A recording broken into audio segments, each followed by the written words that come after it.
Erev Shabbat Shalom à tous, Shabbat Kodesh, Shabbat Parashat Pekoudé. Bezrat Hashem, que les paroles de Torah qu'on va dire ensemble soient les Ilou Nishmatam pour l'élévation de l'âme de toutes les personnes dont les noms sont rappelés dans le texte sous cette vidéo, tous les soldats qui sont tombés au front, toutes les personnes qui ont été assassinées chez Hashem Ikom Damam. Velavdi Ben Ametim Lachaim Shakadosh Baruch Hu Ishlach Refoua Shlema, la bonne santé à tous les malades du clan d'Israël, tous les malades dont les noms sont rappelés dans le texte sous cette vidéo, tous les soldats blessés à qui on souhaite à tous une Achlama Meira. Et bien sûr, toute notre filote, le srout de ce limoud, de nos mitzvot, tout ça, ça va pour le mérite et la hatzlacha de nos chayalim, d'Anche Kochot Abitachon, et bien sûr de le retour très très rapide des otages, Brim Veshlemim Bezrat Hashem. Alors ce que je vais dire, on a parlé un petit peu, juste dans la sikha d'avant, on a parlé de la paracha, je voudrais plus m'attarder sur la Megillat Esther et sur Yemé à Purim, les jours de Purim qui s'approchent à grands pas. Ce que je vais dire est inspiré d'une sikha du Rav Reuven Sasson. Yemé à Purim, ce sont des jours où on n'a pas forcément, si on n'étudie pas un petit peu les textes, on n'a pas conscience de la grandeur de ces jours-là. Et Dafka, si vous faites attention, les jours de Purim, le Purim n'est pas une fête où il y a des Issour Melachot. C'est-à-dire, c'est pas un Yom Tov, c'est pas une fête où on n'a pas le droit de faire de travaux, d'allumer le téléphone, de conduire, d'allumer l'électricité, etc., etc. Au contraire, c'est un jour où on a le droit a priori de tout faire et on est complètement dans tout ce qui est les jours Yemé Achol, et pourtant c'est un jour qui nous est décrit surtout dans Shahar HaKavanot du Harizal, comme étant un jour très très très haut, et sous certains aspects, la lumière qui est générée ou qui se dégage de ce jour-là, c'est une lumière qui est plus grande sous certains aspects, comme ça nous dit le Rav, qui est plus grande que la lumière qu'on peut avoir à Shabbat ou tous les autres jours du calendrier de notre année. Donc il faut comprendre un petit peu la grandeur des jours de Purim, qui est une grandeur cachée a priori, dont on n'a pas forcément conscience de ça, et c'est exactement ce qui est le pshat de Megillat Esther, c'est-à-dire dévoiler ce qui est caché, d'accord, Megillat Esther, donc on dévoile ce qui est caché, puisqu'on sait tous que dans la Megillat Esther, le nom d'Akadosh Baruch Hu, Yud Kei Vav Kei, n'apparaît pas de façon explicite, c'est-à-dire il n'y a pas écrit à aucun moment dans la Megillah le nom d'Akadosh Baruch Hu. En revanche, on sait très bien qu'il est écrit plusieurs fois le mot Hamelech, le roi, d'accord, et que selon le contexte, on parle très souvent du roi des rois, c'est-à-dire Akadosh Baruch Hu, mais de façon voilée. Et de la même façon qu'il est plus facile a priori de découvrir Akadosh Baruch Hu quand on est le Shabbat, quand on est un jour de fête, quand on est, je vais prendre à l'extrémité Yom Kippour, où on se déconnecte on ne mange pas, on ne boit pas, on est en train de prier toute la journée. Alors a priori, c'est un jour qui est beaucoup plus spirituel et c'est un jour où il est plus facile de s'élever parce que je ne suis pas connecté au matériel qui peut en général me tirer un peu vers le bas et vers la matérialité, mais au contraire, je peux m'élever puisque je me déconnecte de tout ça. Ça, c'est vrai pour les jours comme Kippour, et je vois que pour Im, tout au contraire, je suis tout à fait dans la matérialité. Je vais manger, il y a même un michté de Purim, un repas de Purim qui a une très grande importance, d'accord.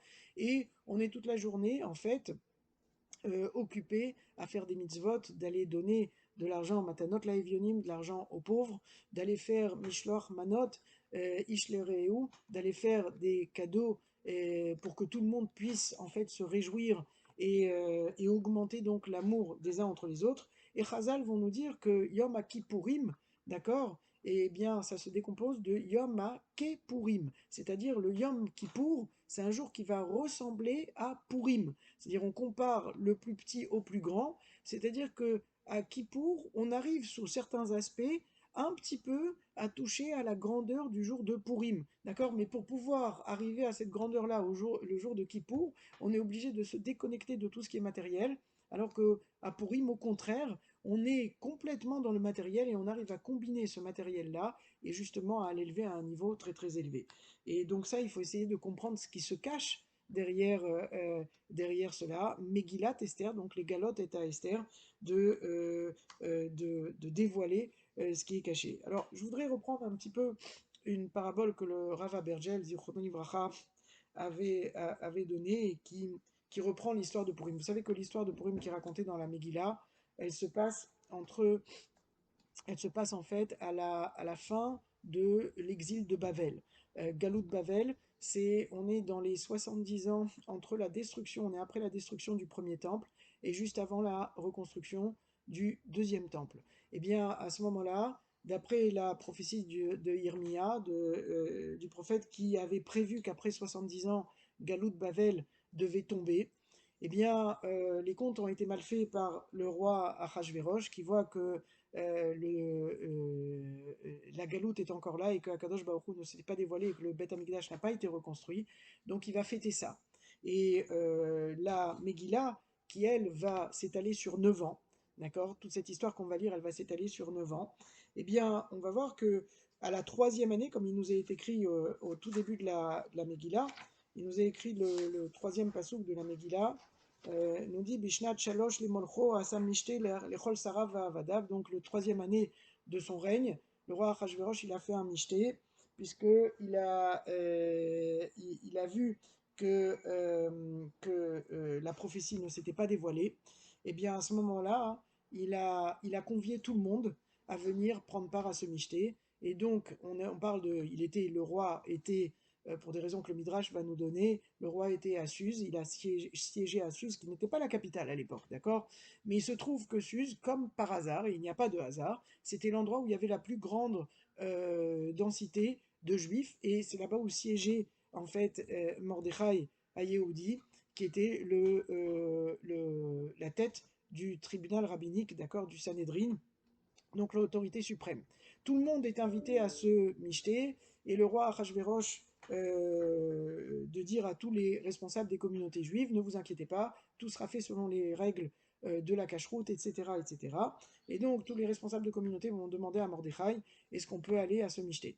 Et Mordechai de leur dire, non, vous ne pouvez pas aller à ce micheté, parce qu'en fait ce micheté, cette séouda-là, ce repas-là, c'est une occasion pour nous faire tomber, pour nous faire trébucher, pourquoi? Puisque le roi Achashverosh, il avait en tête, pendant ce micheté, et c'est ce qui s'est passé, il a sorti tous les ustensiles du Beth Amikdash, il a mis lui-même les habits du Kohen Gadol, et donc c'était pour porter en dérision donc, et la prophétie, et le fait, et entériner le fait que Akadosh Baruch Hu avait a priori délaissé son peuple, puisqu'il n'était pas revenu comme il l'avait promis, et le Beth Amikdash, le deuxième temple, n'avait pas été reconstruit. Et donc les chefs de communauté disent à Mordechai, mais comment? Mais si on ne va pas à ce festin et on a été invité, eh bien ça va vexer le roi et ça risque d'attirer tous les décrets, les mauvais décrets contre nous. Et tu vas en fait, aujourd'hui le roi est bien avec nous, on est bien avec lui, et tu risques de nous mettre en porte-à-faux avec le roi. Et Mordechai nous dit, n'allez pas à se micheter. Les chefs de communauté se réunissent entre eux et ils disent, bon, ouais, quand même, Mordechai, il est peut-être déconnecté de tout ce monde, il est dans sa Torah, il ne sait pas de quoi il parle, et donc on va aller, puisque c'est pas poli de ne pas aller, et ce ne serait pas, au niveau politique, ce ne serait pas correct de ne pas aller, au contraire, on va s'attirer des problèmes si on ne va pas, et donc la bonne décision, c'est d'y aller au contraire. Et donc ils vont à se micheter, il se passe ce qui se passe là-bas. Et donc, si on regarde, ça c'est la troisième année du règne d'Achashverosh, d'accord. Et on voit que ce n'est qu'à si on prend un tout petit peu plus loin, quand le roi fait grandir Aman, et donc là on est dans le troisième chapitre de la Megillah, il est écrit Acharat Varim Aele Gidal, pardon, Amelech Achashverosh et Aman. D'accord. C'est à ce moment-là que Aman grandit. Et eh bien, après ces choses-là, après que déjà Mordechai ait sauvé le roi et que ce soit consigné dans le livre, le Sefer Azichronot, que le roi va aller ouvrir quelques temps après, la même nuit où Nadedash Natameler, où le roi n'arrivait pas à trouver son sommeil, et donc il a demandé à ce qu'on amène le Sefer Azichronot où avait été consigné le fait que Mordechai avait sauvé le roi du complot que Biktam Veteresh avait fait contre lui. Et donc, comme Chazal nous dit, Akadosh Baruch Hu, il est Magdim, Troufa, Lamaka. Akadosh Baruch Hu, toujours, il met en place les remèdes avant d'amener l'épreuve sur le Ham Israël. Donc, Acharat Varimaele, ce n'est qu'après ces choses-là. Ce n'est qu'après que le fait que Mordechai ait sauvé la vie du roi et que ça a été consigné dans le livre. Donc, on a mis en place le Troufa, le remède. Alors, à ce moment-là, Achashverosh, Gidal et Aman, et bien à ce moment-là, Achashverosh, il fait grandir Aman. Et Aman, le 12e, comme ça nous est écrit dans le pasuk, dans le verset 7, il écrit Chodesh Arishon hu Chodesh Nissan bishnat shtemesre la melech Achashverosh. Donc on est passé à la 12e année du règne d'Achashverosh. Donc entre la 3e année où il y a eu le Mishté et il y a eu 9 ans jusqu'au moment où Achashverosh a fait grandir Aman et que Aman a voulu convaincre Achashverosh de décréter Chas Shalom l'annulation, la mort Chas Shalom de tous les Bnei Israël.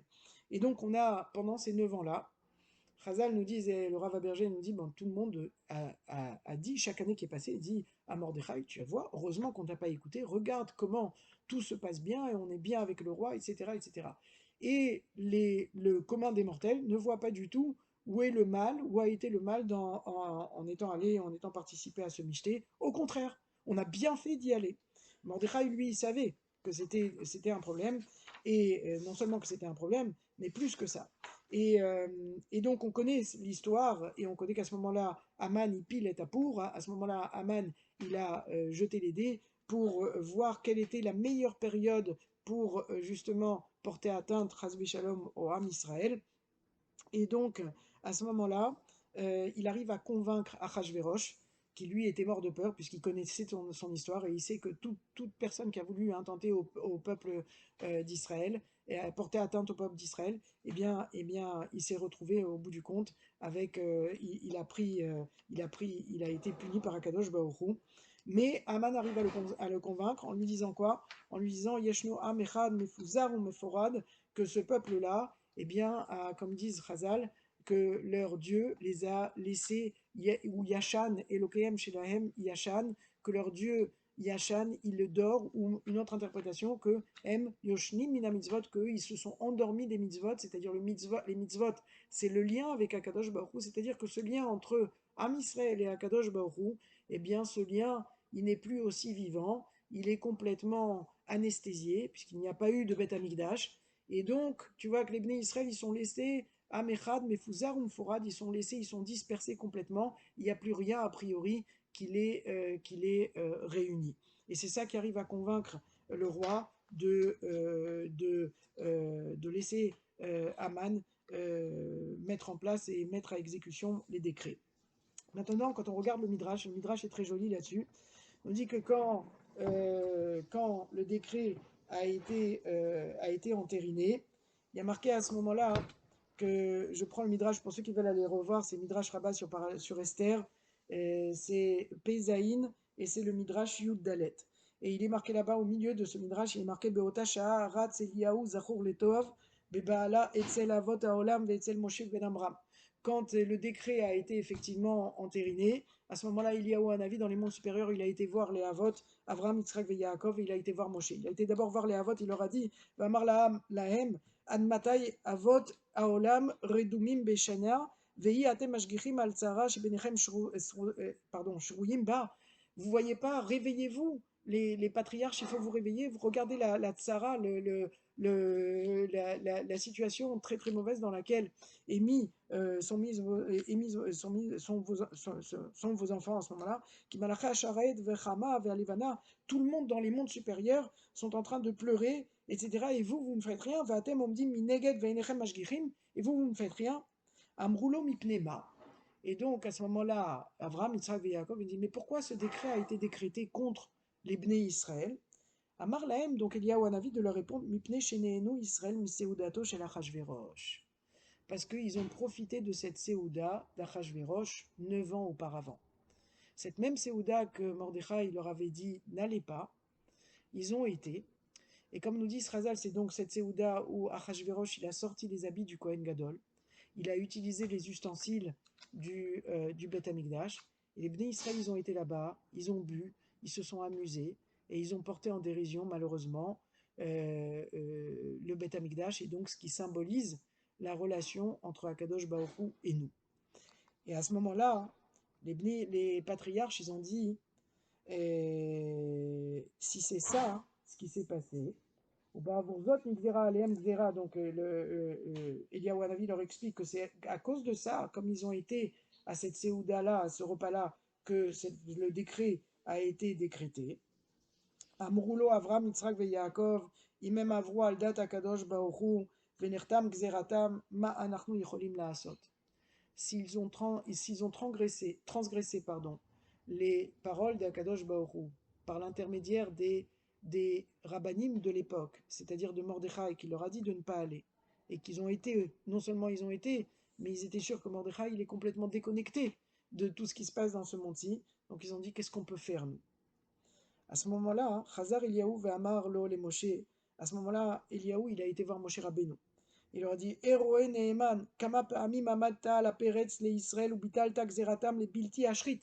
Combien de fois, toi, tu es le berger fidèle du Ham Israël? Et combien de fois ils ont fauté, etc. Et tu as été toujours leur avocat pour toujours porter, venir en leur défense et et plaider en leur faveur.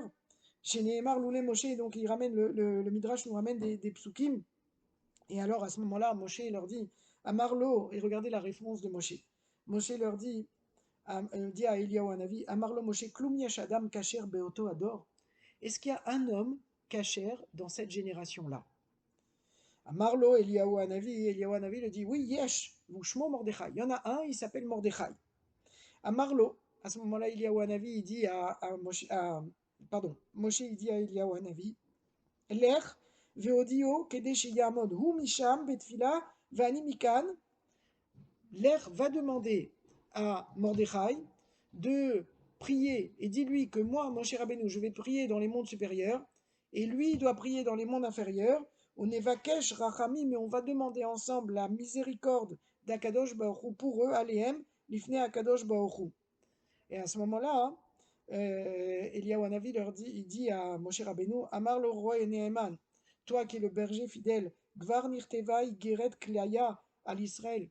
Il y a déjà eu une guérette, ça a déjà été écrit, le décret il a déjà été écrit. Amar lo Moshe, imbetit yichatuma tfilatenu nishmaat, veimbedam nirtama ma sheaya hu sheye. Et à ce moment-là, Moshe dit ça dépend. Est-ce que le décret il a été scellé avec un seau d'argile ou il a été scellé avec un seau qui est avec une goutte de sang, avec du sang? Si ça a été scellé avec de l'argile, à ce moment-là, il lui dit notre tfila, elle peut être écoutée.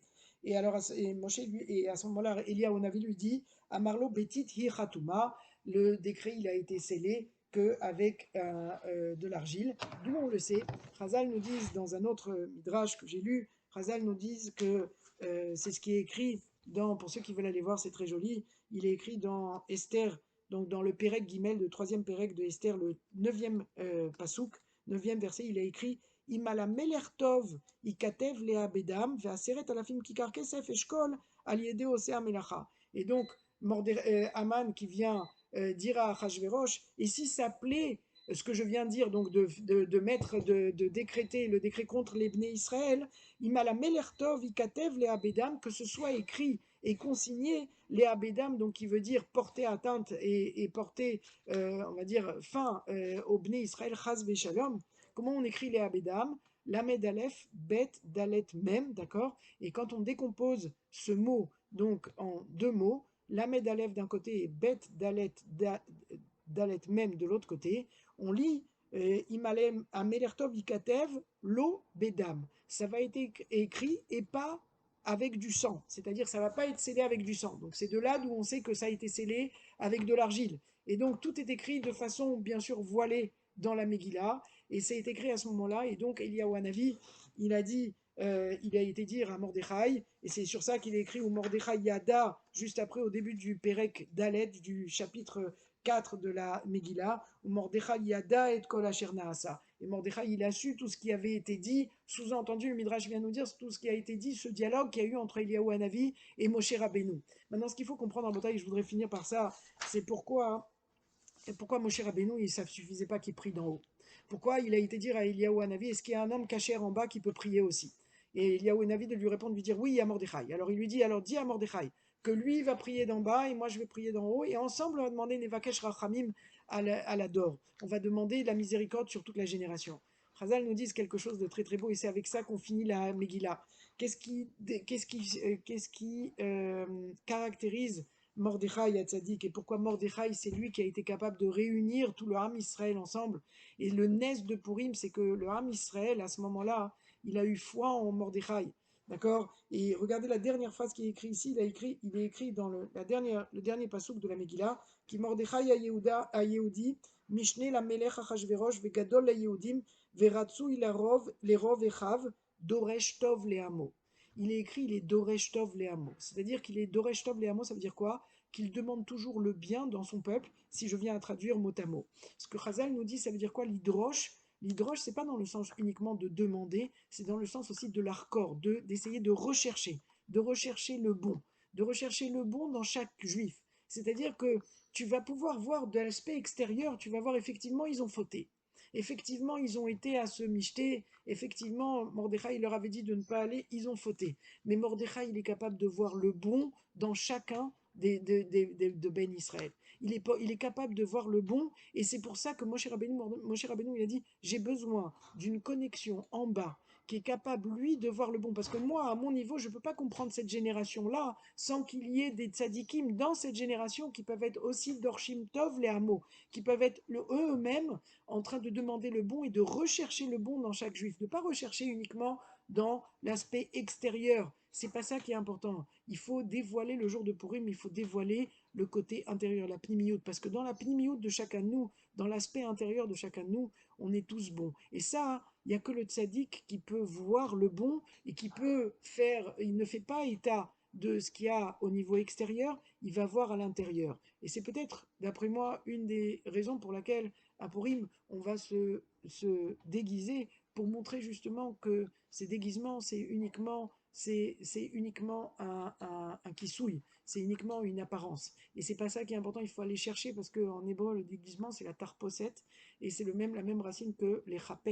Les chapes, c'est trouver. À travers la tarposet, tu te rends compte que la personne qui est à l'extérieur, ce n'est pas la personne qui est à l'intérieur. Et c'est ça qui va t'engager à aller chercher justement le bon qui est à l'intérieur de la personne, parce que si tu vas chercher le bon qui est à l'intérieur de la personne, tu vas dévoiler ce qu'il y a de bon dans chaque Ben Israël. Et quand on est capable de faire ça, eh bien, on est capable justement de réunir. On voit plus le côté extérieur qui nous sépare, qu'on est Yashno Amechad, Mefuzar ou Mforad, qu'on est complètement divisé. Mais quand on arrive à voir l'intériorité de chaque juif, alors on voit la neshama de chaque juif et on voit le bon qui est en lui. Et c'est ça, le l'air kenos et ayudim, c'est ça qui nous permet de nous réunir et qui permet d'amener la Géoula comme il y a eu à ce moment-là. Baruch Adonai Leolam, Amen ve Amen. Shabbat Shalom à tous.